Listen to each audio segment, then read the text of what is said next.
My friend, we're all about balance and intentional living and maybe being able to have it all. Well, in this second episode, we're going to talk about a secret recipe that's going to help you with the how of creating balance. It's a recipe that I call Erin's best ever pie. It doesn't have anything to do with cherries or apples or pumpkin or chocolate cheesecake pies. It's actually not a food recipe, but being that I'm a food blogger and such, I kind of can't help myself with this one.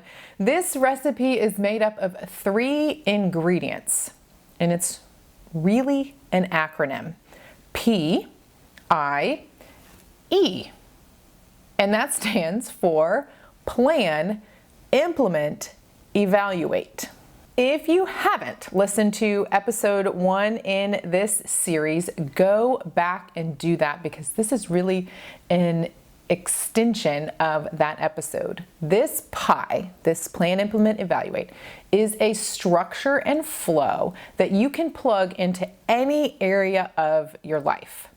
It is a framework that you can work within to help you on this journey of intentional living, on this adventure to having and creating your all, and actually having it all together.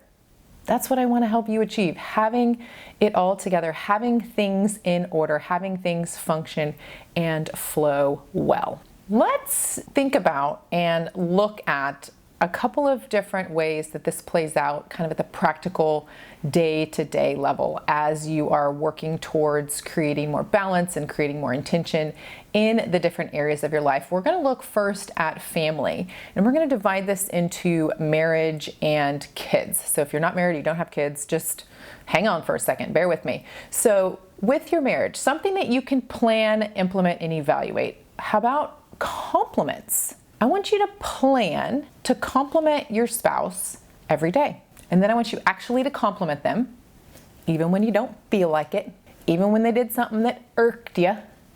I want you to compliment them, and then I want you to evaluate the results, if you will. I want to see how things changed. Does the dynamic change between you? Is your relationship improving because of your compliments? How about your kids? I have a teenager and a preteen at my house, and I am learning. I have planned to bite my tongue. I have planned to not react when they say or do something that makes me want to react.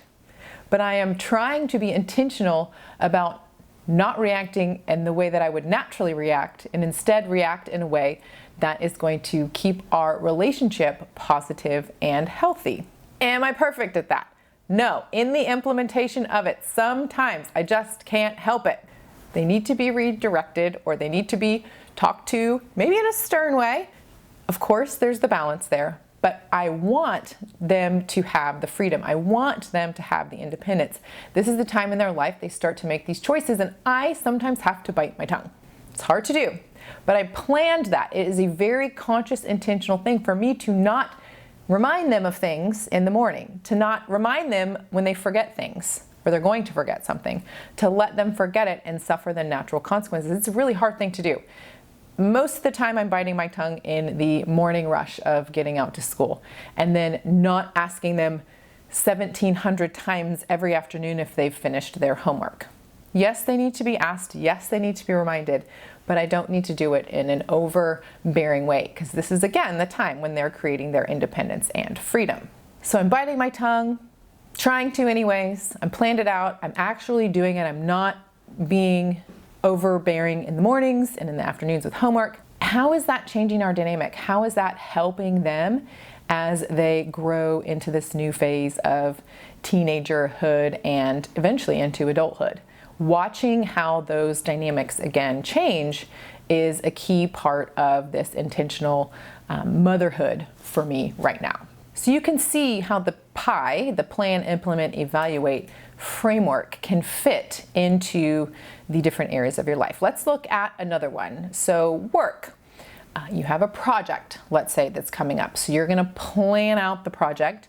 You're going to implement the plan that you've written out. You might have to rework the plan a few times as you're going through it. And you're going to evaluate to see how things went and how you can improve on that for that project or that product the next time that it's time to run through a project. How about finances and money? You make a budget.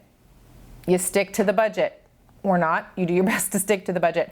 You evaluate the budget, hopefully every month you're looking at your spending, and you're looking at ways to adjust your habits so that you can achieve the financial goals that you have for yourself, whether that's paying off debt or saving more or paying for kids' braces or new soccer equipment for the new soccer season, whatever it might be. You've got to be constantly looking at your money and evaluating your habits and your goals and making sure that everything is aligned and balanced. Health, same story. Plan, implement, evaluate. Plan that you're going to go to a gym or join a new gym or take some new classes with some friends at the Y.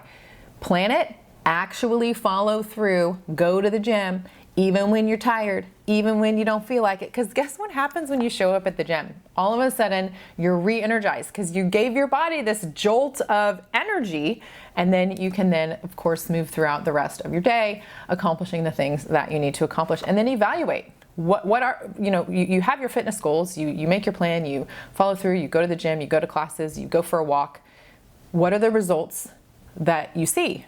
It could be weight loss, it could be increased energy, it could be muscle tone.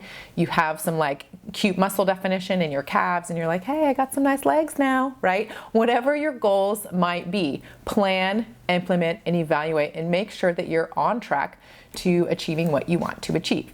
Spiritual. The spiritual part of your life. What can you plan, implement, evaluate? What maybe study should you do? What book should you be reading? What are your favorite blogs that you want to be following that are speaking the wisdom and truth into your life? What are those things? Of course, follow through them. This is a hard one to carve out time for. I'll be honest, it's a hard one to carve out time for. And then see the fruits of your studies and your learnings, your new prayer time. See how the time you have to meditate, the time you have, maybe with the Calm app, whatever it might be to help you stay balanced and stay connected spiritually. See the different results that are happening in your life.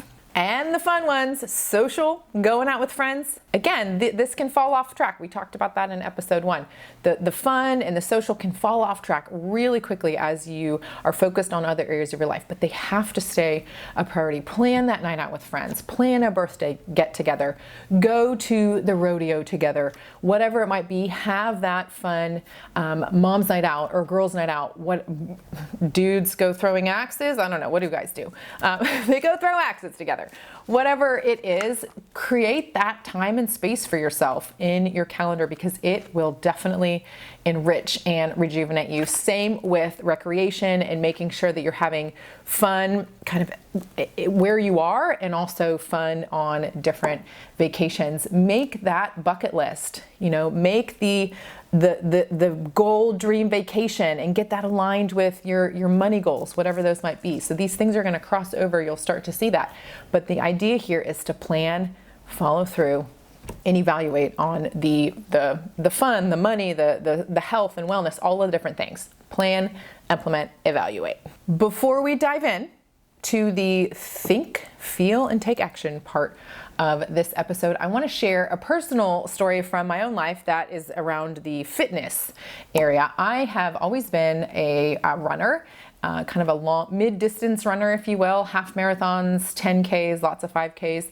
And I've always thought that I was a good runner. I never really challenged myself. I would just, kind of run a 10-minute pace here and there, or maybe a little slower for a longer run.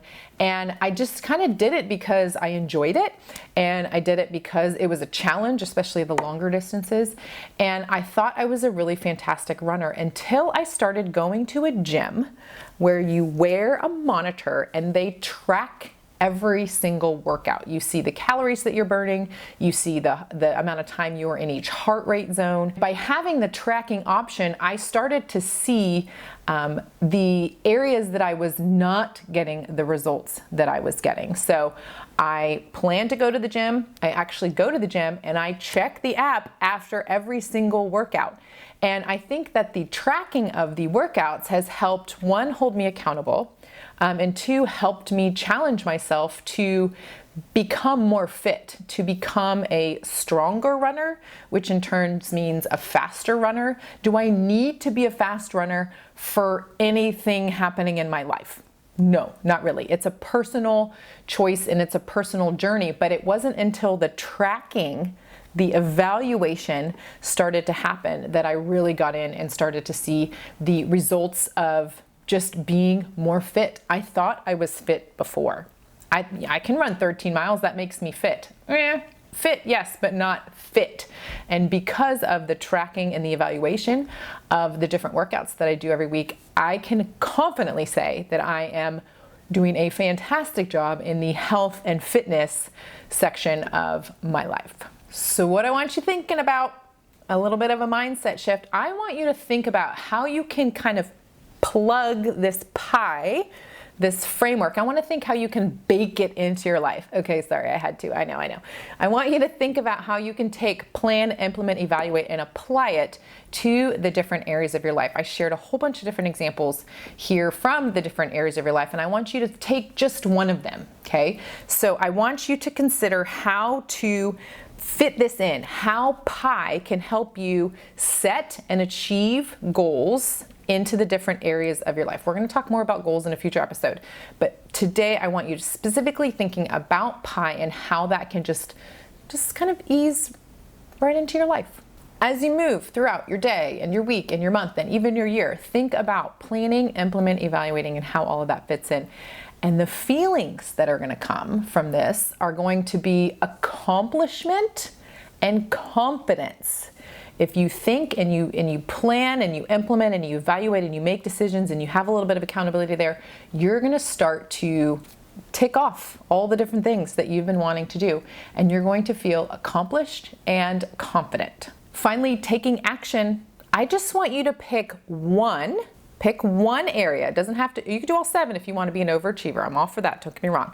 But I want you to pick one area of your life. It could be fitness, like the example I just shared. And I want you to write down a plan, how you're going to implement it, and how you're going to evaluate it. You can do that on the worksheets that we have that accompany all of our episodes. The worksheets are available to download at erinchase.io/podcast. You can download the worksheets that go along with this first series of episodes. Also, I would love for you to subscribe to the show, whether you're watching or listening. You can subscribe on YouTube or in your favorite podcast player. And also, please leave a comment or rate or review the show, because it, 1, helps other people find the show, and 2, it helps us know that we are connecting with you with the content that we bring you, and gives us ideas for new episodes that we can share with you. That's it for this second episode, my friend. It's bye for now, and we'll talk again soon.